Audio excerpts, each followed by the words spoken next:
এরে যুবক, দুই জিনিস তোমার লাগবে সম্মানের সাথে যদি তুমি জীবন চালাইতে চাও। এক নাম্বার কি বলছি? সুস্থতা। রাতের ঘুম হলো সুস্থতার জন্য মহা ঔষধ। এটারে জবাই করছো কি দিয়া? ব্যাস, এখানে কোনো অস্ট্রাজ লাগবে না, এটা ডাইরেক্ট ওয়াজ। আর এটা আমাকে হুজুরে ওয়াজ না। গুগলে ঢোক, মোবাইল তো আর ছাড়বি না, জিব্রাইল আইলো। তাহলে আকাম না কইলে দিয়ে একটা ভালো কাজও কর, গুগলে ঢুইকা সার্চ দে রাতের ঘুম শরীরের ঔষধ কি হিসাবে বা কোন অংশ, সব ডিটেলস চলে আসবে। রাতের ঘুম শরীরের মহা ঔষধ, তবে রাতের প্রথম অংশ না, শেষ অংশ না, মধ্যাংশের ঘুম হলো শরীরের মহা ঔষধ। তুমি চরিত্র এত সুন্দর, একটা কলঙ্কের দাগ নাই, কিন্তু চাকরি পাইছো ভালো, বেতন কত হাই স্কেল, কপাল খারাপ, তুমি অসুস্থ। এক সপ্তাহ নাই, কেউ নাই, কেন কয় স্যার অসুস্থ, করে রিজাইন দিতে বল। তাহলে সুস্থতার দাম কত? কিন্তু তুমি সুস্থ, তোমাকে মেডিকেলে বারবার চেক আপ করার পরে এক বিন্দু কোনো রোগ ধরা পড়ে নাই, কিন্তু রোগ আছে একটা, চরিত্র খারাপ। চাকরি মেয়াদ বাড়বে, তাহলে দুই জিনিস লাগবে, সুস্থতা, সুন্দর চরিত্র। সুস্থতার জন্য লাগবে এক তো রাতের ঘুম, চরিত্র ঠিক করতে হলে লাগবে একদিকে মোবাইল ছাড়ো, অন্য দিক থেকে মদিনাওয়ালার আদর্শকে আঁকড়াইয়া ধরো।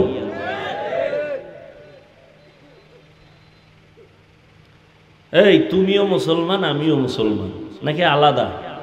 তোমার আমার আল্লাহ, বলো বলো বলো, তোমার আমার নবী, কাবা, ধর্ম, কালেমা, সব এক। দুনিয়াতে আসছি এক, বিদায় বেলা কাফন হবে তিনটা, তাও আমি বক্তার সম্মানে একটা কাফন কেউ বাড়াইয়াও দিবে না। তুমি গরিব হওয়ার কারণে কাফন একটা কমাইয়াও, সবার বেলায় কয় কাফন, কালার হবে আলাদা। আলেমদের কালার একরকম, যারা আলেম না তাদের কাফনের কালার আর একরকম, তাবলিগওয়ালাদের কালার একরকম, চরমনাইওয়ালাদের কালার আর একরকম। কে ধনী, কে গরিব, কে আলেম, কে মূর্খ, কে ডাক্তার, কে রুগী, কে ইমাম, কে মুক্তাদি, কে তাবলিগ, কে চরমনাই, কে আওয়ামী লীগ, কে বিএমপি। সাদা কাফনে যেদিন ঢুকবি সেই দিন সবার মাস্তানি বন্ধ হয়ে যাবে।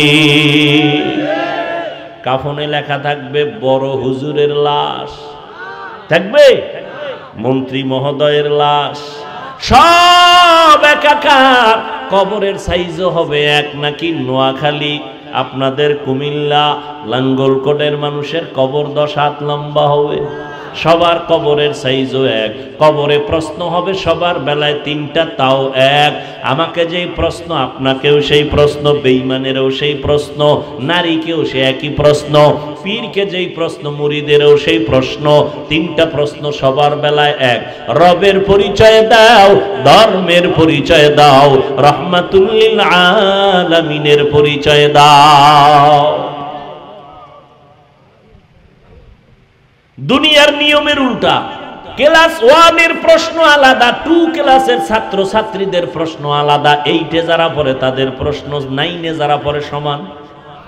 অথচ আমার মাওলার কুদরত কেমন, তুমি ধনী হও, গরিব হও, সাদা হও, কালো হও, শিক্ষিত, অশিক্ষিত, আলেম, মূর্খ, যেই লাইনে থাকো না কেন, প্রশ্ন সবার বেলায় এক, তিনটা।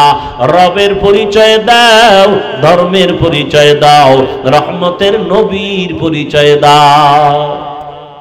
এই প্রশ্নের জবাব শুধুমাত্র হুজুরেরা ছাড়া কেউ পারবে না। কি হুজুরে পারবে, গ্যারান্টি আছে। এই জন্যই তো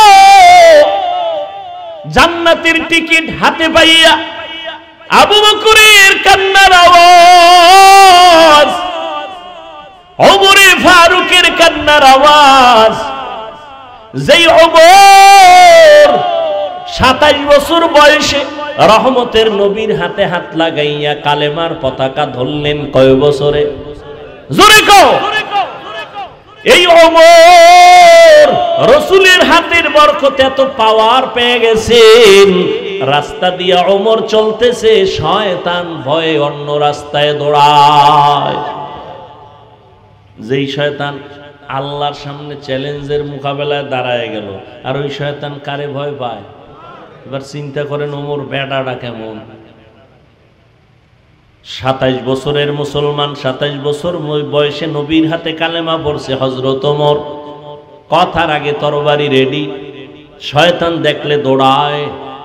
ওয়ার্দজাহানের খলিফা ওমর রাষ্ট্র পরিচালনা করেন, একটা সিকিউরিটি গার্ড নাই, কোনো বডিগার্ড নাই। দুশ্মনেরা খুঁজে ওমরের এত পাওয়ার কেন, বডিগার্ড কয়জন? কয় একজনও নাই। কথা রে মাইরা ফালানো তো বড় সহজ, কয় অনেক সহজ। আল্লাহ বলেন না না, আমি আল্লাহ যারে হেফাজতের বাউন্ডারি দিয়া রাখবো, তারে কেউ ক্ষতি করতে গেলে নিজেই ক্ষতি হয়ে যাবে। দুশ্মন লাগাইয়া দিল। তদানীন্তন সময়ের রোম সম্রাট কয় ওমরের হত্যা করো, একা পাইলে। একাই কোথায় পাও? দেখো খবর নিতে নিতে নিতে নিতে খবর পাইছে খোলা ময়দানে ওমর হাতেরে বালিশ বানায় একা একা ঘুমায়। কয় তরবারি কই? কয় দূরে ফালায় রাখছে। কয়ডারে মার? কয় সুযোগ পাইছি। দৌড়াইতেছে আল্লাহর বান্দা, দুশ্মন ওমরের মারার জন্য যায়। ওমর একা ঘুমায়, তরবারি নাই, হাতেরে বালিশ বানাইছে। অর্ধজাহানের খলিফা, দুশ্মন তরবারি নিয়া একটু আগায় আবার দাঁড়ায় ভয়। যাইতে যাইতে যাইতে যাইতে কিনারার একটু গেলেই তো কাম ঘটায় দিবে, কিন্তু তাকাইয়া দেখে ওমর একা ঘুমায় না, জঙ্গলের একটা বাঘ ওমরের পাহারা দেয়। খাকবাদ আবু আতিশ বন্দা বমানে তু মুর্দা বাহাক জিন্দা। এর যুবক, ওই ওমরের ইতিহাস ভুলে যাইও না রে বাবা। আমি তোমাকে একবারও বলি নাই স্কুল কলেজ বাদ দিয়ে আসো, মাদ্রাসায় হুজুর হয়ে যাও, পাগড়ি লাগাও, বলি নাই। ওখানে থাকো, ডাক্তার হও, ইঞ্জিনিয়ার হও, এসপি হও, ডিসি হও, এমপি হও, মন্ত্রী হও। আমাদের মুসলমান সব লাইনে লাগবে। আমাদের মুসলমানের জন্য গৌরব ডাক্তার হওয়া, ইঞ্জিনিয়ার হওয়া। এটা গৌরব না?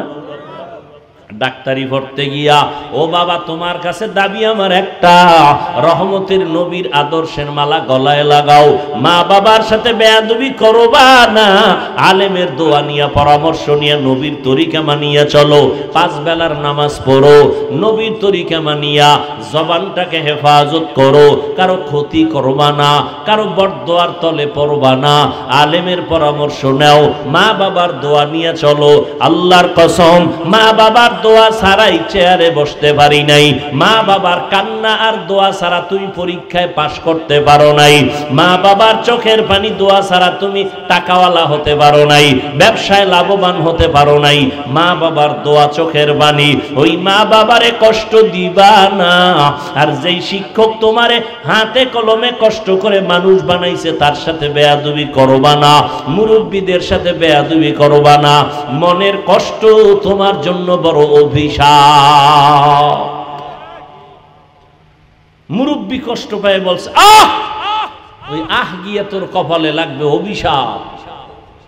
ও যুবক দেখো, তোমার লাইনে থাইকা নবীর তরিকা মতো চলা যায়নি। অনেকে বলে কেমনে, দেখো তাকায়া বাবা, স্কুলে পড়ে, কলেজে পড়ে, তোমার মতো যুবকেরা 5 বেলার নামাজ পড়ে আসেনি, সত্যটা বলো। তাহলে তোমার কাছে আমার প্রশ্ন, তুমি কেন পারো না রে বাবা? তুমি তো মুসলমান, তুমি কি মরণকে ভয় পাও না? আল্লাহর কোরআন নবীর কথা কি তুমি বিশ্বাস করো না? ও যুবক বাবা, তোমার মতো যুবক তাকায় দেখো রে, আবার মি পুলিশ বিডিআরের চাকরি করে, নামাজ পড়ে, তুমি কেন পারো না? কত সন্তান রাস্তায় গাড়ি চালায়, নামাজ ছাড়ে না, তুমি কেন পারবা না? কৃষি কাজ করে, নদীতে মাছ ধরে, নামাজ ছাড়ে না, তুমি কেন পারবা না? এখনো সময় আছে, তওবা করে নাও। আল্লাহকে মনে মনে তওবার নিয়তে বলো, মনে মনে, ও দয়ার মালিক, জীবনে শয়তানের ধোকায় পড়ে দুনিয়ার লাইনে ভরিয়া আজকে নামাজ তো কম সারি নাই, কত গুনাহ করলাম, হাতের গুনাহ, চোখের গুনাহ, কানের গুনাহ, জবানের গুনাহ। ও আল্লাহ, একবারও চিন্তা করলাম না যে আমি একা একা কবরে যেতে হবে। আমার কবরে কেউ যাবে না, কই মা, কই বাবা, কই আপনজন, কই বন্ধু বান্ধব, কেউ যাবে না। আমি একা একা সাদা কাফনের প্যাকেট হয়ে কবরে থাকতে হবে। আল্লাহর কোরআন সত্য, ১৫০০ বছর একটা মিথ্যা কেউ বের করতে পারে নাই। ওই কোরআনে আল্লাহ পাক রব্বুল আলামিন গুনাহগারের জন্য জাহান্নামের আযাবের বয়ান করেছেন, নেক আমলওয়ালাদের জন্য জান্নাতের সুসংবাদ দিয়েছেন। ও যুবক বাবারা, আজকে নামাজ রোজা ঠিক রাখার পরে কই আমগো সম্মান তো কমলো না। আল্লাহর মোহাব্বত নিয়া তওবা করো, তুমিও রেডি হয়ে যাও। মরিয়া গেলেও যাবা, আর নামাজ ছাড়বা না, বেপরদায় চলবা না। মান আতাআনি দাখালাল জান্নাতা ওয়া মান আসানি ফাকাদ আবা। নবী বললেন, যে ব্যক্তি আমার অনুকরণ করবে সে জান্নাতি। প্রশ্নর জবাব, প্রশ্ন কি? নবী আপনাকে কারা মানে না, অস্বীকার করে, তারা কারা? নবী এই জবাবটা প্রথম না দিয়া প্রথমে বললেন, যারা আমার অনুকরণ করে, ইত্তেবা করে, তারা জান্নাতি। তাহলে বিপরীত কথা কি দাঁড়ায়? কি হুঁশ নাই? যারা নবীর অনুকরণ করে তারা জান্নাতি। বিপরীত কথা কি দাঁড়ায়? যারা নবীর অনুসরণ করে না তারা জাহান্নামী। তারা নবীকে মানে না, কিন্তু নবী এভাবে বলেন নাই। নবী বললেন, যারা আমার অনুসরণ করে তারা জান্নাতি, যারা অনুসরণ করে না তারা জাহান্নামী। নবী বলেন না, তো নবী কি বললেন? নবী বলেন, যারা আমার বিরোধিতা করবে তারা জাহান্নামী। এখন এখানে কথা আছে, কিন্তু বুঝেন ভালো করে। এই যুবক, কুত্তা শুয়ারের আল্লাহ বুঝার মতো মেধা দেন নাই, মানুষকে দিয়েছেন ভালো মন্দ যাচাই করার, একটু মেধাটা খাটা। বেঈমানের বাচ্চাগুলো মোবাইল হাতে দিয়ে দিছে মুসলমানের মেধাকে নষ্ট করার জন্য। নিজের আমলের খবর নাই, নামাজ নাই, রোজা নাই, তেলাওয়াত নাই, মা বাবার হক আদায় করো না, শিক্ষকের হক আদায় করো না, বরং বেয়াদবি করো। এই মোবাইল সমাজটারেও ধ্বংসের পথে নিয়ে যাইতেছো, আদর্শ চরিত্র ধ্বংসের পথে, লেখাপড়াও ধ্বংসের পথে। একটা জাতিকে সঠিক লাইনে উঠাবার জন্য যত মেডিসিন আছে, এর মধ্যে একটা বড় মেডিসিন হলো সুশিক্ষা। নষ্ট করছে এই মোবাইল দিয়া। মা বাবার সাথে গাদ্দারি, বেয়াদবি করেছে মোবাইলের কারণে, শিক্ষকের সাথে বেয়াদবি মোবাইলের কারণে। শুধু কি তাই, নিজে সুস্থতার জীবনে বেঁচে থাকবি, আরামে খাবি আর ঘুমাবি, এই নিজের ব্যক্তি জীবনটারেও নষ্ট করছো মোবাইলের দ্বারা। মোবাইল দেখতে দেখতে সারাটা রাত আল্লাহর দেওয়া ঘুমটারে নষ্ট করলি। অথচ রাতের ঘুম প্রত্যেকটা মানুষের জন্য শরীরের মহা ঔষধ। রাতের ঘুমটা নাই, চেহারা নষ্ট হয়ে যাইতেছে, তোর খবর নাই। কানের পাওয়ার নাই, চোখের পাওয়ার নাই, হার্ট ব্যথা বেড়ে গেছে, ব্রেন স্ট্রোক বেড়ে গেছে, কিডনির সমস্যা বেড়ে গেছে, ক্যান্সারের রোগ বেড়ে গেছে। এক তো খানা নাই ঠিক মতো, ঘুম নাই ঠিক মতো। যেই লোকটার টাইম মতো ঘুম নাই, ওই লোকটার খানায় কোনো বরকত হবে না। যেই লোকটা টাইম মতো ঘুমায় না, ওই লোকটার কোনো কাজের মধ্যে কোনো শৃঙ্খলা আসবে না। আজকে এই আরামের ঘুম নষ্ট করছো তোমার এই মোবাইলের দ্বারা।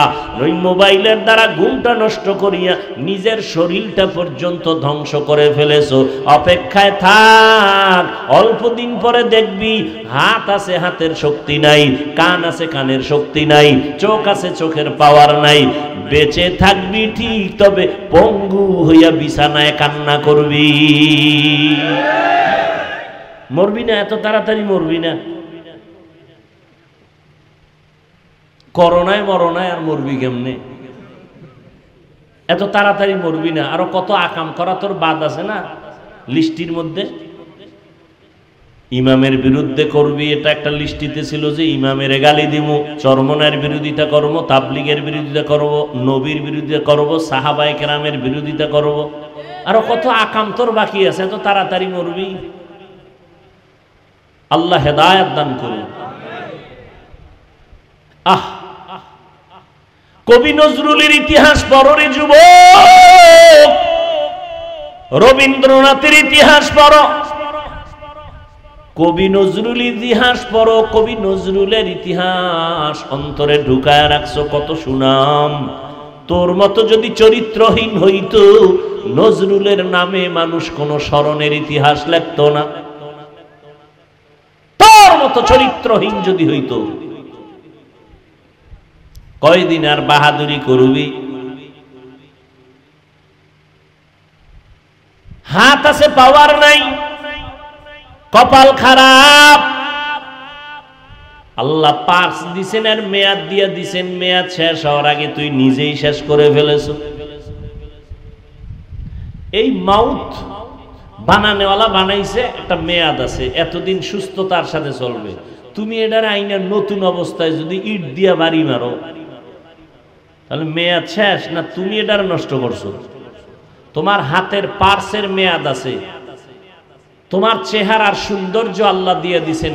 খোদার কসম, কোনোদিন কোনো ক্রিম আর মেডিসিন চেহারায় লাগানো লাগবে না। 40 বছর পর্যন্ত শুধু চেহারাটা নূরের আলোই থাকবে, উজ্জ্বল থাকবে। তোমার 27 বছরে নাই কেন? এই যুবক, তোমার 25 বছরে চেহারা নষ্ট কেন? তোমার চেহারা দিয়ে তাকাইলে মায়া হয় না কেন? তোমার চেহারায় উজ্জ্বলতা নাই কেন? নিজে চুরি ছাড়া নিজের গলাকে জবাই করেছো ওই মোবাইলের কবিরা গুনাহ করে করে। আল্লাহ হেদায়েত দান করুন। রহমতের নবী বললেন, যারা আমার অনুসরণ করে তারা জান্নাতি। কথা বিপরীত দাঁড়ায়, যারা অনুসরণ করে না তারা জাহান্নামী। কিন্তু নবী এটা বলেন নাই। নবী বলছেন, যারা আমার বিরোধিতা করবে তারা জাহান্নামী। এখান থেকে কি বুঝলেন? অনেক কিছু বুঝার আছে। কয় কি? কয় যারা নবীর আদর্শ মতো চলে না এদেরকে জাহান্নামী বলা যাবে না। তো কি বলা যাবে? কয় বলার আগে ভাবতে হবে এরা দুই দলের কোন দল। যারা নবীর আদর্শ মতো চলে না তারা দুই দল। আজীবনের জন্য কথাটা মনে রাখো হে যুবক, যারা নবীর আদর্শ মতো চলে না তারা কয় দল? দুই দল। এক দল আগ্রহী আর এক দল বিদ্রোহী। এক দল কি আর এক দল বিদ্রোহী। এই কথাটাকে ভিন্ন শব্দে বলি, এক দল দরদি আর এক দল বিরোধী। একটা উদাহরণ দেই ছোট্ট, এখান থেকেই বুঝাই আর কি। যেমন একটা যুবকের আমি ডান দিক থেকে জিজ্ঞাসা করলাম, এই যুবক, নবীজির আদর্শে দাড়ি রাখো না কেন? দাড়ি রাখা কোনো পীরের আদর্শ না নবীর আদর্শ? ও যুবক, রহমতের নবীর আদর্শে দাড়ি রাখো না কেন? যুবক আমাকে জবাব দিল, নবীর আদর্শ মতে দাড়ি রাখার দরকার, চেষ্টা করি, পারি না, দোয়া করবেন, আরো চেষ্টা করব। আছে না নাই? কি বুঝলা, আগ্রহী না বিদ্রোহী? আবার বাম দিক থেকে একটা যুবকের বললাম, হে যুবক, নবীর আদর্শে দাড়ি রাখো না কেন? যুবক আমাকে সেকেন্ডের মাথায় জবাব দিল, না রাখলে অসুবিধা কি? আসেনি? আর একটু চালাক হইলে কয় দাড়ির মধ্যেই কি ইসলাম? আসেনি? আগ্রহী না বিদ্রোহী? বিদ্রোহী রসুলের আদর্শের বেলায় বিদ্রোহীর আর এক নাম বেঈমান।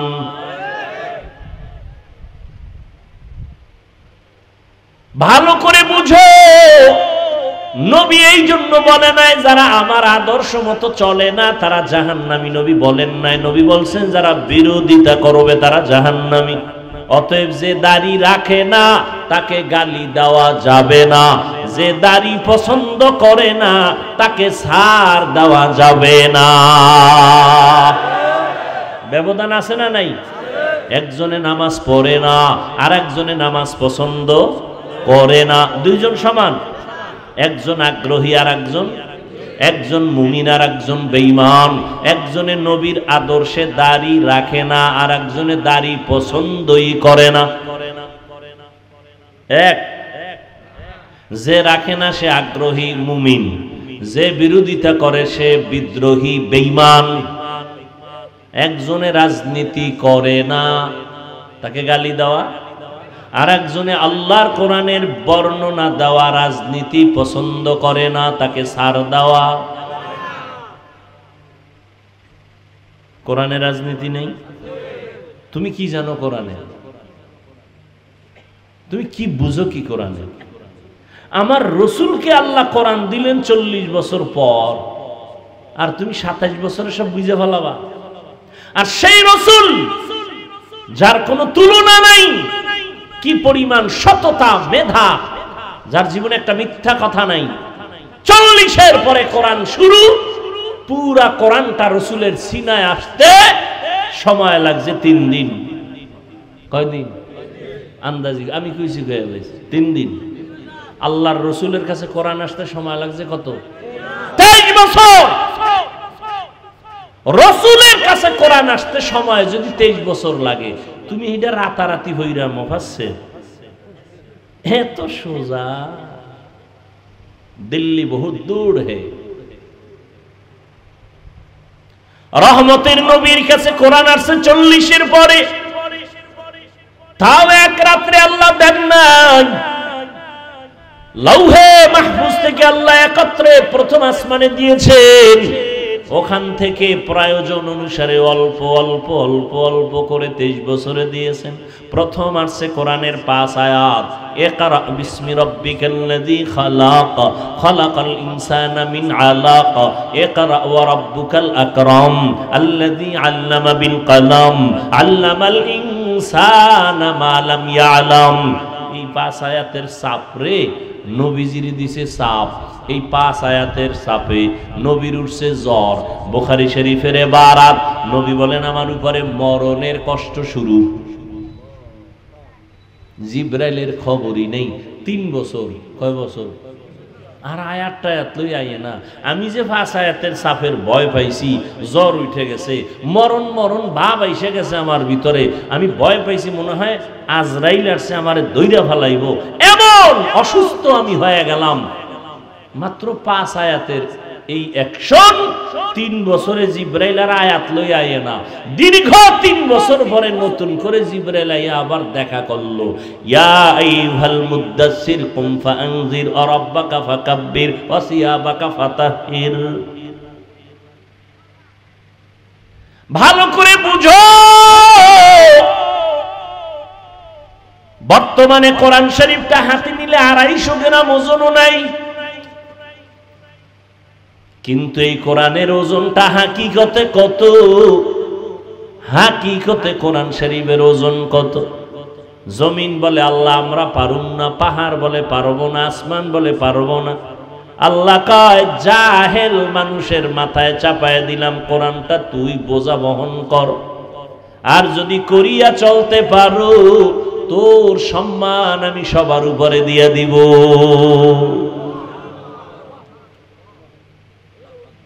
কোরআনে রাজনীতি নেই, বুঝো কিছু।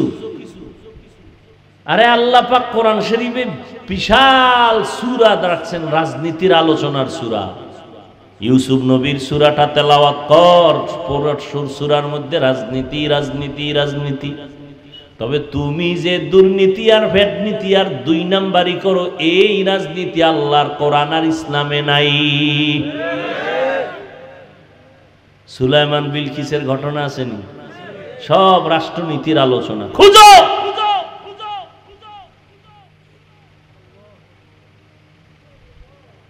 বিরোধিতা না করে নিজের দোষ দেখো। নিজের মাইয়ের খবর কি, পোলার খবর কি, মায়ের খবর কি, বাবার খবর কি? নামাজ পড়ছনি ঠিক মতো? মা পড়ছেনি, বাবা পড়ছেনি, ফজর পড়ছনি, এশা পড়ছনি, জোহর পড়ছনি, আসর পড়ছনি? তোমার কবরে তুমি চলে গেলে কোনো হিসাব যাবে না তোমার কবরে। তোমার জবাব তোমাকেই দিতে হবে। আরেকজনের পেছনে পড়ে আছো, তোমার হিসাবটা কবে করবা? অন্যের হিসাব নিয়ে দিন কাটাইলা, তোমার হিসাব কে করবে? আল্লাহ যেদিন বলবেন ইকরা কিতাবাকা কাফা বিনাফসিকাল ইয়াউমা আলাইকা হাসিবা, নিজের হিসাবটা নিজে কর।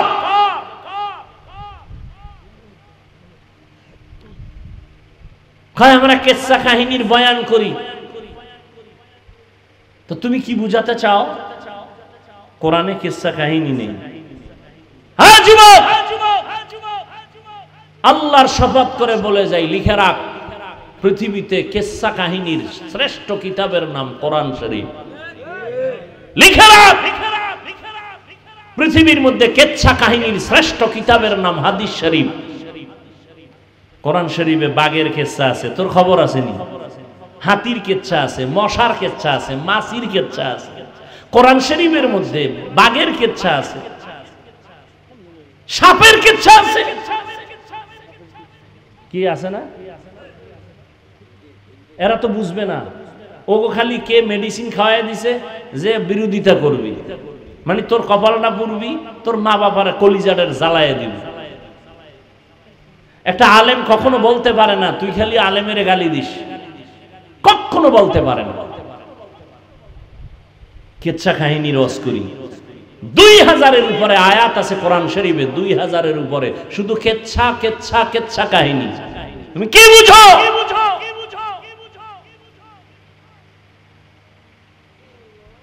পিপিলিকার কেচ্ছা, পিপিলিকার নামে সূরা, হাতির নামে সূরা, তুমি কি বুঝো? সূরা বাকারা গরুর কিচ্ছা, তুমি কাও গরুর কিচ্ছা বলি কেন, সাপের কিচ্ছা বলি কেন? আল্লাহ বলছেন কেন? বাঘের কিচ্ছা বলছেন কেন কোরআনে? হাতির কিচ্ছা বলছেন কেন? সব কিছুর মূলে মানুষের হেদায়েতের জন্য। আমরা তো ওই কিচ্ছাই বলি, উম্মতের সামনে যেই কিচ্ছা শুনলে মানুষের দিল নরম হয়, চোখে পানি আসে, তওবার জন্য অন্তর তৈরি হয়। আমরা তো সোনামন্দের গান গাই না। তোমার অন্তর এত নষ্ট কেন? তোমার অন্তর এত নষ্ট কেন? আলেমের বিরুদ্ধে কথা বলার দুঃসাহস কে দিয়েছে তোমাকে? তোমার জীবন মরার আগে ধ্বংস লিখে রাখো, লিখে রাখো। মা বাবার সাথে বেয়াদবি করবি, খোদাও মাফ করবে না, কারণ এটা বান্দার হক। শিক্ষকের সাথে বেয়াদবি করেছো, শিক্ষক ক্ষমা না দিলে তোর ক্ষমা নাই, বান্দার হক।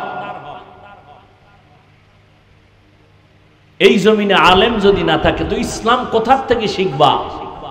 আলেম আছে তো ইসলাম আছে। এরা রাসূলের ওয়ারিস, এরাই উম্মতকে হেদায়েতের দাওয়াত দিবে। হ্যাঁ, মাছ ছাড়া যেমন কাটা ছাড়া যেমন মাছ নাই, দোষ ছাড়া মানুষ নেই। তা তুমি আমার দিকে তাকাও কেন? তোমারে ধরলে তুমি বাঁচবা কেমনে? তোমার মধ্যে কি কম আসেনি দোষ? কেন এগুলো করো? লাভ কি? তোমার লাভ কি? ইসলামের লাভ কি? দুইটা কথা আজকে শুরুর থেকে বলেছি, মনে রাখো। তুমি আলেমদের বিরোধিতা করলে, তাবলীগের বিরোধিতা করলে তোমার লাভ কি? ইসলামের লাভ কি? একটু দুইটা প্রশ্ন তোমার বিবেকের কাছে রেখে গেলাম। বরং তোমার অধপতন চলে আসতেছে খুব দ্রুত। তুমি কান্না করো, কাউকে পাশে পাইবা না। তাবলীগ তো তার গতিতে চলতেছে। তাবলীগের মধ্যে একটা বিশাল দ্বন্দ্ব হয়েছে না? হয়েছে না? এখন খুঁজা দেখেন তো, কাজ কমছে না বাড়ছে? কাজ কিন্তু বাড়ছে। এই ভাই, সাআদপন্থী যাদেরকে বলা হয়, এরাও কিন্তু মানুষকে দাওয়াত দিতেছেন, দুইটা পাঠ হয়ে গেছে, কিন্তু কাজ কমছে না বাড়ছে? তা তোমার বিরোধিতা করে লাভ কি? ইসলামের কি লাভ? বরং এই তাবলীগের কারণে, খাঁটি আল্লাহওয়ালাদের কারণে, হুজুর টুজুর না, জেনারেল লাইনের বহু মানুষ দ্বীনের পথে আসছে। অস্বীকার করা যাবে? তো কেন বিরোধিতা করো? আমাদের বিরোধিতা করবে বেঈমান, বিধর্মী। তুমি মুসলমান হয়ে কেন করো? কি স্বার্থ তোমার? দিলকে বড় বানাও, মানুষকে বুকে লাগাও, আলেম পাইলে সালাম দাও, দোয়া চাও, দূরত্ব কমায় দাও, দেখবা ইসলামের অনেক ফায়দা হবে ইনশাআল্লাহ। তাই নবীজি বললেন, যারা আমাকে আমার আদর্শ মতো চলে না তারা আমাকে মানে না। বলে না না, যারা বিরোধিতা করে তারা আমাকে মানে না। ভালো করে বুঝলে যুবক, রহমতের নবী বলেন, যারা আমার বিরোধিতা করে তারা আমাকে মানে না, আমাকে অস্বীকার করার কারণে জাহান্নামের পথে খায় যাবে। আল্লাহ বলেন, আমার নবীকে আমি রহমত করে পাঠাইলাম, ওয়া মা আরসালনাকা ইল্লা রাহমাতাল লিল আলামিন, ইমামুল আউয়ালিন আল আখিরিন, বাহরে সদকা রহমাতাল লিল আলামিন, সাইয়্যিদুল কাউনাইন খাতমুল মুরসালিন, আখিরা মদবুতে ফখরুল আউয়ালিন। আল্লাহ বলেন, আমি রহমতের নবীকে রহমত করে পাঠাইলাম। কয় দুনিয়ার জন্য আর পরকালের জন্য? কয় না, জগৎ সমূহের জন্য। অনেকে তরজমা করে উভয় জগতের জন্য নবী রহমত, আমি তরজমা করলাম জগৎ সমূহের জন্য নবী রহমত। উভয় জগতের তরজমা করলে মনে হয় যেন দুনিয়ার জগৎ পরকালের জগৎ। না, জগৎ তো আরো আছে। রুহের জগৎ একটা আলাদা জগৎ, মায়ের গর্ভের জগৎ একটা আলাদা জগৎ, দুনিয়ার জগৎ একটা আলাদা জগৎ, আলমে বরজখ কবর জগৎ একটা আলাদা জগৎ, হাসরের ময়দানের একটা আলাদা জগৎ, জান্নাত ও জাহান্নামের একটা আলাদা জগৎ। সব জগৎ সমূহের জন্য আমার নবী রহমত। রুহের জগতের জন্য নবী কেমন রহমত, ভিন্ন আলোচনা। মায়ের গর্ভের জগতের জন্য নবী রহমত, দুনিয়ার জগতের জন্য নবী রহমত, কবর জগতের জন্য নবীজি রহমত, হাসরের ময়দানের জন্য নবী রহমত, জান্নাতের জন্য নবী রহমত, জাহান্নামের জগতেও নবী রহমত। এটা কেমনে? জান্নাতের জন্য নবী রহমত, এটা বুঝলাম। জাহান্নামের জন্য কেমনে? এটা তো বুঝে আসে না। বুঝে না আসলে বুঝার চেষ্টা করো, বিরোধিতা করিও না। জাহান্নামের ক্ষেত্রে আমি শুধু দুনিয়ার জগতের জন্য নবী কেমন রহমত এই বিষয়ে দু চারটা কথা বলি। রহমতের নবী, দুনিয়ার জগতের জন্য রহমত। এরে নবীরা আশেক শুধু কি মানুষের জন্য? কয় না, রহমতের নবী মুমিন মুসলমানের জন্য যেমন রহমত, বেঈমানের জন্য নবী রহমত। পুরুষের জন্য যেমন নবী রহমত, নারীদের জন্য আমার নবী আলাদা রহমত। শুধু মানুষের জন্য নবী রহমত না, জিনদের জন্য নবী রহমত। শুধু মানুষের জন্য নবী রহমত না, জঙ্গলের প্রাণী পশুদের জন্য নবী রহমত, নদীর মাছের জন্য নবী রহমত, গাছের জন্য নবী রহমত, সব মাখলুকের জন্য নবী। আবু জাহাল হাতের মধ্যে পাথর নিয়ে কয়, ভাতিজা মোহাম্মদ আছে কি বলতে পারো? কয় লাভ কি? কয় বললেই তোমারে নবী মানবো, কালেমা পড়বো।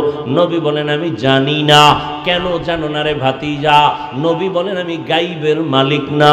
গাইবের মালিক কে? আলিমুল গায়বি ওয়াশ শাহাদাতি হুয়ার রাহমানুর রাহিম।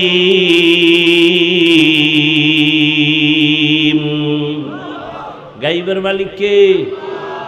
আর কেউ যদি আমার পীর গায়েব জানে, এর নাম শিরিক। এর নাম কি? আল্লাহ বলেন আমান ইউশরিক বিল্লাহ ফাকাদ হারামাল্লাহু আলাইহিল জান্নাহ, যারা আল্লাহর সাথে শিরিকের গুনাহ করবে তাদের জন্য জান্নাত হারাম। ও দয়ার মালিক, শিরিক মুক্ত ঈমান আমাদের দান করেন। আবু জাহাল বলে আমার হাতে কি আছে? নবী বলে আমি জানি না। নবীজি বললেন হাতের মুষ্টিতে যা আছো তোমরা একটু আওয়াজ দাও। পাথরগুলো কালেমায়ে শাহাদাত পড়া শুরু করলো।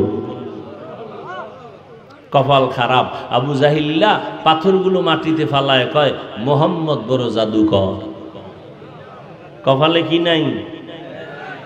মান ইয়াহদিল্লাহু ফাহুয়াল মুহতাদ ওয়া মান ইউদ্লিল ফালান তাজিদা লাহু ওয়ালিয়্যাম মুরশিদা। এর যুবক, ১৫০০ বছর আগে রহমতের নবী বলেছেন, যুবকেরা আমি মুহাম্মদের উপকার করেছে, বুড়ারা আমি মুহাম্মদের বিরোধিতা করেছে। ও যুবক বাবা, আজকে তোমার মধ্যে নবীর আদর্শ নাই কেন?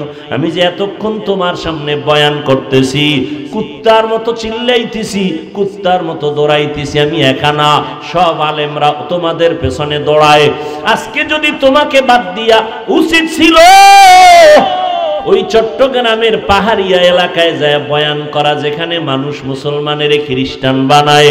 আজকে বয়ান করা দরকার পঞ্চগড়, যেখানে কাদিয়ানি বানায়। কিন্তু ওখানে যাওয়ার সময় কই? ফজর থেকে দৌড় শুরু হয় আসর পর্যন্ত, আসর থেকে মাগরিব, মাগরিব থেকে এশা, এশার পরে সারা রাত 12টা মাস মুসলমানের পেছনে দৌড়াইয়া পায়ে ধরে ধরে ধরে ধরে বলি আমার দলে আসো, একবারও বলি না আমি 5 কল্লি টুপি মাথায় দিয়েছি, ভিন্ন টুপির বিরুদ্ধেও বলি না, হিংসা করে সালাম বন্ধ করি না। আমি কওমি মাদ্রাসার সন্তান, কোনদিন স্কুল কলেজ আলিয়ার বিরুদ্ধে বলি না। আমি তাবলিগের লাইনের সন্তান, আমি বলি না তাবলিগ করো না হয় জাহান্নামে যাইবা। আমি পীরের লাইনের সন্তান, একবারও বলি নাই তুমি অমুক পীরের কাছে যাও না হয় জাহান্নামে যাইবা। কিছুই বলি নাই।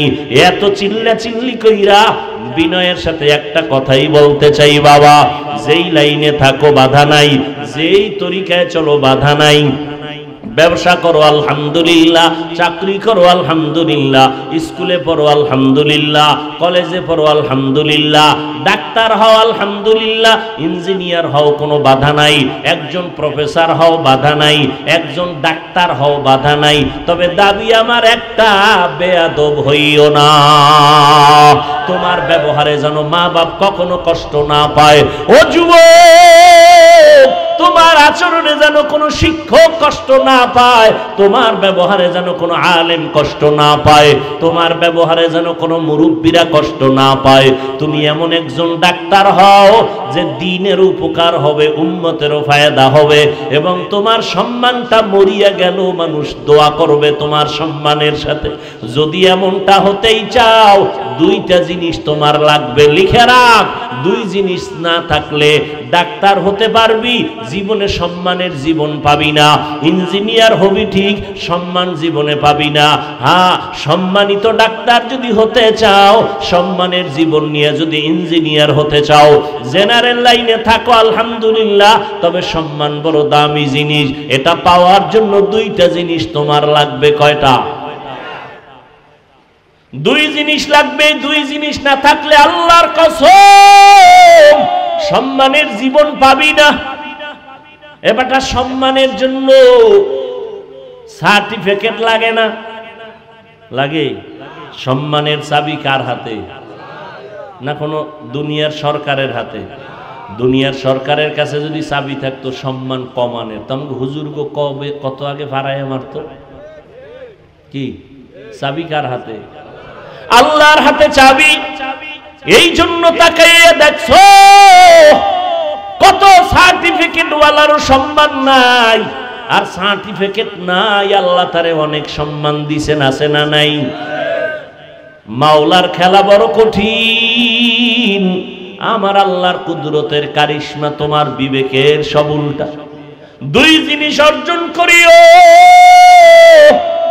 জীবনে ডাক্তার হলো সম্মান তোমার সবার উপরে থাকবে। প্রথম লাগবে তোমার সুস্থতা। কি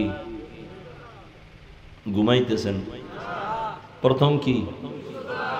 দ্বিতীয় লাগবে তোমার সুন্দর চরিত্র। কি এই দোনোটারে গজব করছো মোবাইল দিয়া। একটু চিন্তা কর, এই বেটা যুবক বাবা, একটু চিন্তা কর, রাগ করিস না। পৃথিবীতে যত তুই বন্ধু পাইছো সব স্বার্থপর। খোদার কসম সব স্বার্থপর। আল্লাহর কসম করে বলি নিঃস্বার্থ। এই জমিনে তোর একমাত্র বন্ধু ওলামায়ে আহলে হক। এরা সব নিঃস্বার্থ বন্ধু, এদের কোনো স্বার্থ নেই। এই তুই আমারে গালি দাও জানি না, কথা হয় না, কি পরিমাণ গালি দাও, কি পরিমাণ বিরোধিতা করো, এরপরও কোনো প্রতিবাদ করি না। দেখলে সালাম দেই, বাবা কেমন আছো, বাড়ি কই, হাসি মুখে। ইমামের বিরুদ্ধে কত কথা, ইমাম কোনো দিন রাগ করে না, বরদোয়া করে না, গালি দেয় না। বেতন দেয় 10,000 6 মাস বাকি, কোনোদিন ইমাম সাহেব মানব বন্ধন করছে? জুমায় কইছেনি যে বেতনটা টাইম মতো দিবা, নাইলে আসর থেকে সূরা উল্টা পড়া হবে। নিঃস্বার্থ তোমার একমাত্র বন্ধু আলেম।